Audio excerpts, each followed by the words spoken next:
Okay जी, तो अब हम ट्यूबरकुलर ओटाइटिस मीडिया शुरू करते हैं। नाम से बचा रहा होगा कि ट्यूबरकुलर है, मतलब ट्यूबरकुलोसिस के साथ कोई रिलेशन होगा। माइकोबैक्टीरियम ट्यूबरकुलाई इन्वॉल्व होगा, जो कि हमारा बैक्टीरिया है, ठीक है, जो ट्यूबरकुलोसिस कर रहा होता है। ठीक है, एटियोलॉजी देखते हैं कि कॉज क्या होगा इसका।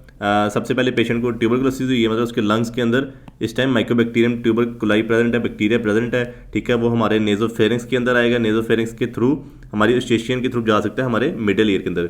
वो मिडल ईयर का इन्फेक्शन करेगा तो हमें देखने को मिलेगा ट्यूबरकुलर ओटाइटिस मीडिया।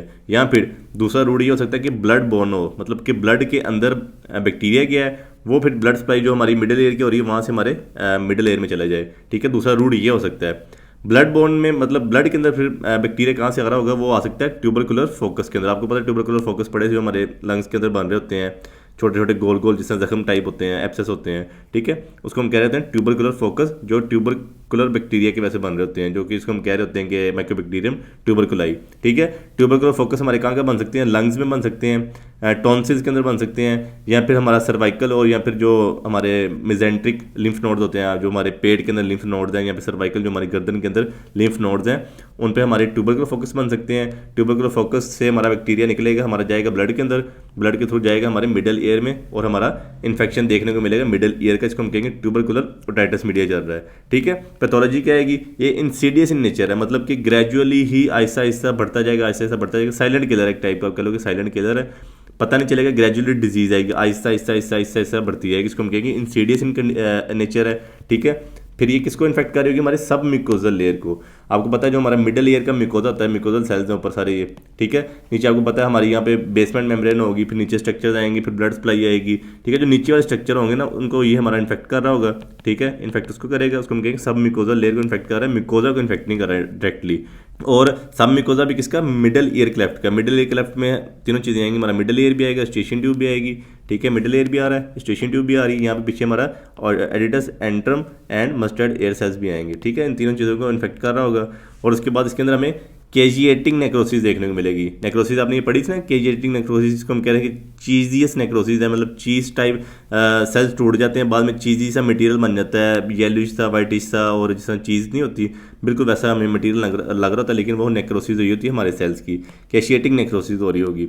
उसके बाद हमें टिम्पैनिक मेम्ब्रेन के ऊपर क्या देखने को मिलेगा, पेनलेस परफोरेशंस देखने को मिलेंगे। हमेशा याद रखना कि पेनलेस होंगी परफोरेशंस। नॉर्मली परफोरेशन जो हो रही होती हैं उनमें थोड़ी बहुत पेन देखने को मिलती है, लेकिन यहाँ पे हमें पेनलेस परफोरेशन देखने को मिलेगी। पहले 2-3 नेचर होंगी, ठीक है, ऐसे 2-3 ये होती है इसकी स्पेसिफिक, जो ट्यूबरकुलर ओटाइटिस मीडिया की हैं। ठीक है, उसके बाद ये एट द एंड फ्यूज़ हो जाएंगी, तीनों आपस में फ्यूज़ होंगी। और जैसे सब टोटल नहीं मान रही थी हमारी क्रोनिक सेपरेटिव ओटाइटिस मीडिया के अंदर, जो दूसरी टाइप की थी हमारी एटिक्वेंटर टाइप की था, आप लोगों ने तब बताया था। ठीक है, उससे मिलता जुलता हो जाएगा, लेकिन पहले जब ये तीन बन रहे थे, सिंपल 3 परफोरेशन बन रही थी, तब ये इसका लैंडमार्क था, आप कह लो कि हमारा ट्यूबरकुलर ओटाइटिस मीडिया का। लेकिन जब वो फ्यूज़ होगी तो फिर ये हमारा क्रोनिक ओटाइटिस मीडिया के साथ मिलता जुलता कंडीशन हो जाएगी, लेकिन इसके अंदर पेनलेस परफोरेशन होंगी। उसके बाद हमें पेल ग्रैनुलेशन टिश्यू देखने को मिलेगा, मतलब जो हमारे इन्फ्लेमेटरी सेल्स होंगे छोटे मोटे बीच में बैक्टीरिया वगैरह, ये ग्रैनुलेशन टिश्यूज हमें देखने को मिलेंगे, पैचेस देखने को मिलेंगे हमें मस्टर्ड के अंदर।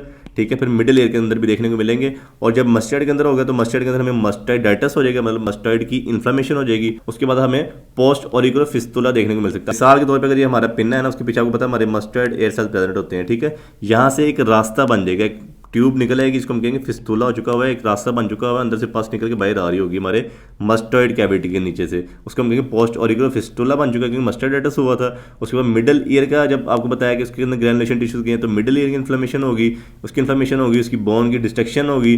तो आपको पता है पीछे हमारी केनाल गुजर रही थी, इसके अंदर हमारी फेशियल नर्व गुजर रही है। ठीक है, फेशियल नर्व गुजरी, फेशियल नर्व कंप्रेस हो गई, फेशियल नर्व के मसले मसाइल आएंगे, लेजन्स बनेंगी, तो हमारा फेशियल पैरालिसिस हो सकता है, जो कि बच्चों में बहुत ज़्यादा देखा जाता है। ये डिसऑर्डर है ही मेनली छोटे बच्चों में आ रहा होता है, या फिर यंग अडल्ट्स के अंदर आ रहा होता है। उसके बाद हमें बोन्स के अंदर कैरीज देखने को मिले। कैरीज क्या होता है, जो जिससे सुराख नहीं होते, जैसे हमारे दांतों के अंदर सुराख हो जाते हैं, जिसे हम कहते हैं कि टीथ कैरीज हैं। ठीक है, ये ऐसी कैरीज हमें देखने को मिलेगी बोन्स के अंदर। और ओसिकल्स, ओसिकल्स भी हमारी बोन्स ही है ना, जो ईयर की बोन्स है, मेलिसिंकस और स्टेपिस। ठीक है, इन तीनों के अंदर बोन्स की नेक्रोसिस की वजह से हमें कैरीज देखने को मिलेंगी। और उसके बाद हमारी बोन्स की इन्फ्लेमेशन भी हो सकती है, जो ऑस्टियोमाइलाइटिस होता है ना, ये इन्फेक्शन की वजह से जो हमारी बोन्स की इन्फ्लेमेशन हो रही है, तो उसको हम कहते हैं ऑस्टियोमाइलाइटिस। ठीक है, उसके अंदर फिर हमें बोनी स्क्वेस्ट्रा देखने को मिल सकते हैं। बोनी स्क्वेस्ट्रा क्या होते हैं, एक तरह कि आप समझ लो कि डेड बोन ही है, या फिर आप समझ लो कि बोन के अंदर पोर्स हुए हैं, लेकिन आप अगर एक स्पेसिफिक टर्मिनोलॉजी यूज़ करना चाहो तो उसके लिए ये होगा कि हमारा जो बोन है ना, और इतना हिस्सा है, इसकी ब्लड सप्लाई भी बंद हो चुकी है, ठीक है, इसके अंदर ब्लड सप्लाई भी नहीं है, इसको साइडों से इन्फ्लेमेटरी सेल्स ने घेरा होगा, ठीक है, और सेंटर में जो बोन है ये फंक्शनल नहीं होगी, तो इस चीज़ को हम कहेंगे कि ये बोनी सिक्वेस्टर है, जिसकी वजह से हमें हेयरिंग लॉस आ रहा होगा। तो आपको पता है अगर हमारा ओसिकल्स इन्वॉल्व हो जाएंगी, हमारी लेब्रिंथाइटिस इन्वॉल्व हो जाएंगी, लेब्रिंथाइटिस इन्वॉल्व होंगी तो हमें कौन सा हेयरिंग लॉस आएगा, सेंसोन्यूरल हेयरिंग लॉस। अगर हमारी ओसिकल्स इन्वॉल्व हो रही है, ओसिकल्स के अंदर बोनी सिक्वेस्टर बन रहा है, तो हमें मसला आएगा कंडक्टिव हेयरिंग लॉस का। उसके बाद क्लिनिकल फीचर्स देखते हैं। क्लिनिकल फीचर्स में सबसे पहले हमारा आ रहा होगा डिस्चार्ज, ठीक है, आपको पता पोर हो रहे हैं हमारे टिम्पैनिक मेम्ब्रेन के अंदर इन्फेक्शन चल रहा है, इन्फ्लेमेशन चल रही है, तो वहाँ से डिस्चार्ज तो निकलेगी, और ये डिस्चार्ज जो होगा पेनलेस होगा। आपको मैं ऑलरेडी बता चुका हूँ परफोरेशन पेनलेस है, ठीक है, लेकिन फॉल स्मेलिंग होगा। फॉल स्मेलिंग क्यों हो रहा है? क्योंकि हमारी बोन्स इन्वॉल्व हो रही है, बोन्स की नेक्रोसिस हो रही है, कैशिएटिक नेक्रोसिस हो रही है, इसकी वजह से हमें फॉल स्मेलिंग डिस्चार्ज देखने को मिलेगा। परफोरेशन है वो आपको मैं बता चुका हूँ, लैंडमार्क क्या होगा, 3 परफोरेशन बनेंगे, बाद में 3 ज्वाइन हो जाएंगी, जो हमारी क्रोनिक सेपरेटिव ओटाइटिस मीडिया के साथ मिलना शुरू हो जाएंगी, जो एटिक्वेंटल टाइप का, ठीक है। उसके बाद हेयरिंग लॉस हमें किस तरह का देखने को मिल सकता है? एक तो ये बहुत स्वेयर हेयरिंग लॉस होगा, ठीक है, पहले तो सिम्टम्स भी नहीं आए, हमें पेन भी नहीं हुई, हल्का फुल्का डिस्चार्ज हुआ, उसके बाद हमारा स्वेयर हेयरिंग लॉस हो चुका है, प्रोफाउंड हेयरिंग लॉस हो सकता है, इवन कि हमारा मतलब कंप्लीटली हेयरिंग लॉस हो सकता है। और हेयरिंग लॉस भी कौन सी टाइप का हो सकता है? कंडक्टिव हेयरिंग लॉस हो सकता है। कंडक्टिव हेयरिंग लॉस तब होगा जब हमारा ओसिकल्स इन्वॉल्व हो रही है, मिडिल ईयर इन्वॉल्व हो रहा है, या फिर हमारी जो टिम्पैनिक मेम्ब्रेन है उसका कोई मसला आ रहा है, तो हमारा कंडक्टिव हेयरिंग लॉस होगा। अगर हमारा अंदर लेब्रिंथाइटिस भी इन्वॉल्व हो जाता है, मतलब कि हमारा लेब्रिंथ है जो इनर ईयर है, अगर वो इन्वॉल्व हो जाएगा तो सेंसोन्यूरल हेयरिंग लॉस भी देखने को मिल सकता है। उसके बाद हमें फेशियल पैरालिसिस क्यों देखने को मिल रही? मिडिल ईयर के अंदर इन्फ्लेमेशन चल रही है, तो हमारी जो फेशियल नर्व वहाँ से गुजरी उसका मसला आ सकता है, उसके बाद फेशियल पैरालिसिस देखने को मिलेगी। डायग्नोज हमने इस डिसऑर्डर को कैसे करना है? एक तो सबसे पहले हमने ये कंडीशन देखनी कि अगर टीबी का अब हुआ है, मतलब ट्यूबरकुलर ओटाइटिस मीडिया हुआ है, उसके ऊपर अगर हमारा सेकेंडरी पायोजेनिक इन्फेक्शन हो जाए, मतलब कोई पायोजेनिक बैक्टीरिया है वो इन्फेक्शन करे, वो पस प्रोड्यूस करनी शुरू कर दे, तो ये तो बिल्कुल सेम कंडीशन हो जाएगी जैसे क्रोनिक सेपरेटिव ओटाइटिस हमने मीडिया पढ़ा हुआ है। क्रोनिक इन नेचर जो था या फिर एक्यूट इन नेचर था, ठीक है, उसमें भी तो हमारी पास ही नहीं कर रही थी ना, तो ये कंडीशन मिसकन्फ्यूजिंग हो सकती है उसके साथ, तो यहाँ पे इनडिस्टिंग्विशेबल हो जाएगा ये कंडीशन अगर सेकेंडरी पायोजेनिक इन्फेक्शन हो गए पोस्ट टीबी, ठीक है, पहले टीबी का हुआ, फिर उसके बाद हमारा ये सेकेंडरी पायोजेनिक इन्फेक्शन हो गए, तो ये CSOM से मिलना शुरू हो जाएंगे। तो डायग्नोस ज़रा ध्यान से करना है उस कंडीशन के अंदर। पहले तो लो डिस्चार्ज लो, जो हमारा ए डिस्चार्ज निकल रहा है उसको लैब में भेजो, उसका PCR करवाओ DNA का, ठीक है, जो माइकोबैक्टीरियम ट्यूबरकुलोसिस का जो DNA का PCR करवाओ, या फिर उसका कल्चर करवाओ ताकि हमें पता चले कि बैक्टीरिया कौन सा है, और उसके बाद चेस्ट एक्सरे वगैरह कराओ ताकि डायग्नोज हो कि टीबी चल रही कि नहीं चल रही, ठीक है। जो ग्रैनुलेशन टिश्यूज़ वगैरह जो हमारे कान के अंदर पाए जा रहे हैं उनकी हिस्टोपैथोलॉजी करवाओ कि कौन सी नेचर के हमारे वहाँ पे इन्फ्लेमेटरी सेल्स हैं और अंदर बैक्टीरिया वगैरह कौन सा प्रेजेंट है। उसके बाद हम देखेंगे कि ट्रीटमेंट कैसे करना है। ट्रीटमेंट तो मेनली हमारा यही होगा कि कोज को पहले ट्रीट करो, जो हमारा लंग्स का टीबी चल रहा है, या फिर जो हमारे ग्लैंड्स के अंदर जो जैसे टॉन्सिल के अंदर टीबी चला गया या कहीं जहाँ पे भी गया हुआ टीबी, ठीक है, सबसे पहले उसको ट्रीट करने के लिए हमें सिस्टेमिक एंटी ट्यूबरकुलोसिस ड्रग देनी है, ठीक है, थेरेपी वो करनी है ताकि हमारा सिस्टम ठीक हो सके, उसके बाद ही हमारा ईयर ठीक होगा। और उसके बाद ओरल टॉयलेट करो, मतलब अपना जो कान अच्छे तरीके से साफ़ करना उस पेशेंट का कि सक्शन के साथ कर लो, या फिर जो ड्राई मोपिंग वगैरह होती है।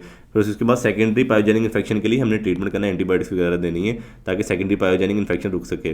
उसके बाद मस्टर्ड की सर्जरी कर दो। नॉर्मली हम मस्टर्ड को पीछे से जाके कान के पोस्ट और सुराख दे के, मतलब कट लगा के इंसिजन दे के, तो हम उसको मस्टर्ड को रिमूव कर देते हैं, क्योंकि जो टीबी का ओटाइटिस मीडिया होता है ना, बहुत स्लोली इंप्रूव हो रहा होता है। अगर हम मस्टर्ड को रहने देंगे तो मस्टर्ड के अंदर इन्फेक्शन ऐसा ऐसा और फैलता जाएगा और पेशेंट ठीक नहीं हो पाएगा, तो इस वजह से हम इसको रिमूव कर देते हैं ताकि जो बाकी ईयर है ना वो बच सके हमारा। उसके बाद हमारा आ जाएगा सेकंड सिफिलिटिक ओटाइटिस मीडिया, ठीक है, तो आपको नाम से पता रहा होगा कि इसके अंदर सिफिलिस के साथ कोई रिलेशन है हमारा। सिफिलिस में हमारा कौन सा बैक्टीरिया था? ट्रिपोनिमा पैलिडम, ठीक है, ये बहुत रेयर कंडीशन है लेकिन पढ़ना तो हमने है। इसके भी 2 रूट होंगे, विया स्टेशन ट्यूब, जो मैं आपको बता चुका हूँ, अगर हमारे नेजोफेरिंक्स के अंदर ट्रिपोनिमा पैलिडम आएगा वो हमारे स्टेशन ट्यूब से जा सकता है हमारे मिडिल ईयर के अंदर, या ब्लड बोन हो सकता है कि मतलब कहीं हमारे ब्लड की कंडीशन चल रही थी, वहाँ पे हमारे सिफिलिटिक इन्फेक्शन हुए हुए, सिफिलिटिक लेजन्स हुई थी, ठीक है, आप लोगों ने पढ़ी होंगी, अक्सर औकात हो जाती हैं, जैसे जेनिटल ये पे हमारे हो जाती हैं सिफिलिटिक लेजन्स, वहाँ सिफिलिटिक लेजन से वो इन्फेक्शन गया हमारे ब्लड के अंदर, ब्लड से थ्रू गया हमारे इनर एयर के अंदर, और वही कंडीशन हो जाएगी। इसको हम स्पायरोकीट्स भी कह रहे होते हैं, जो ट्रिपोनिमा पैलिडम है ना, बुक के अंदर स्पायरोकीट्स लिखा हुआ है, तो कन्फ्यूज़ नहीं होना उस वर्ड के साथ। ये हमारे मिडिल एयर को इन्फेक्ट कर रहा होगा, साथ में हमारे इनर एयर को भी इफेक्ट करेगा। ये इंपॉर्टेंट चीज़ है, उसके अंदर इनर एयर इतना इफेक्ट नहीं हो रहा था जो दूसरा था टीबी वाला था, लेकिन इसके अंदर इनर एयर बहुत ज़्यादा स्वेली इन्फेक्ट हो रहा होगा, और साथ में हमें सेंसो न्यूरल हेयरिंग लॉस देखने को मिलेगा, टाइनाइटिस मतलब कानों में घंटी बजेगी, और वर्टाइगो चक्कर आएंगे। सारे सिम्टम्स आ रहे होंगे हमारे इनर एयर की इन्वॉल्वमेंट की वजह से, ठीक है। उसके बाद हमारी बोन नेक्रोसिस इसके अंदर भी हो रही है, सिक्वेस्ट्रम इसके अंदर भी बन रहा है। सिक्वेस्ट्रम मैं बता चुका हूँ कि जहाँ पे बोन फारग हो जाए सेंटर में से, ठीक है, साइडों में इन्फ्लेमेटरी सेल्स हों और ब्लड सप्लाई भी रुक चुकी हो, उसको हम सिक्वेस्ट्रम कह रहे होंगे। उसकी वजह से जो हमारा डिस्चार्ज निकल रहा होगा ना, वो फॉल स्मेलिंग होगा। जब भी हमारी बोन इन्वॉल्व हो ना, हमेशा आप लोगों ने याद रखना कि तब हमारा फॉल स्मेलिंग डिस्चार्ज निकल रहा होगा। कहीं से भी, कहीं कोई भी कंडीशन हो, बोन इन्वॉल्व हुई तो बहुत ही गंदी स्मेल वाला डिस्चार्ज रिलीज हो रहा होगा, क्योंकि बोन टूट रही होती है। उसके बाद अगर सेकेंडरी इन्फेक्शन हो गया पायोजेनिक बैक्टीरिया का, तो बिल्कुल CSOM से कंडीशन मिलती जुलती हो जाएगी क्रॉनिक सेपरेटिव ओटाइटिस मीडिया से, जैसे उसके अंदर हो रहा था टीबी के अंदर। उसके बाद डायग्नोसिस को हमने कैसे करना है, ये आप लोगों ने चारों टेस्ट पढ़े होंगे माइक्रोबायोलॉजी के अंदर, ठीक है। इसमें STA टेस्ट था, फिर TPA टेस्ट था, फिर FTA ABS टेस्ट था, VDRL एंड RPR, ठीक है। ये सारे टेस्ट आप लोगों ने पढ़े होंगे।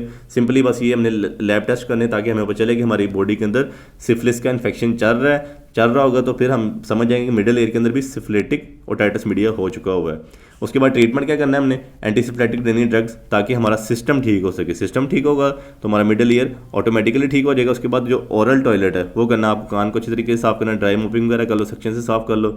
फिर साथ में हमने एंटी बैक्टीरियल ड्रग्स देनी है, ताकि सेकेंडरी जो पायोजेनिक इन्फेक्शन हुआ है वो ठीक हो सके। और उसके बाद हम सर्जरी करते हैं जो सिक्वेस्ट्रम वगैरह बने हुए हैं उनको रिमूव करने के लिए। सिक्वेस्ट्रम बता चुका हूँ, अगर हमारी ओसिकल्स पे बन जाएंगे या कहीं और लेब्रिंथाइटिस पे बन जाएंगे, मतलब लेब्रिंथाइटिस हो जाए, मतलब इनर ईयर को इन्वॉल्व कर लें, तो उस कंडीशन के अंदर हम सिक्वेस्ट्रम को रिमूव करते हैं ताकि इन्फेक्शन रुक सके।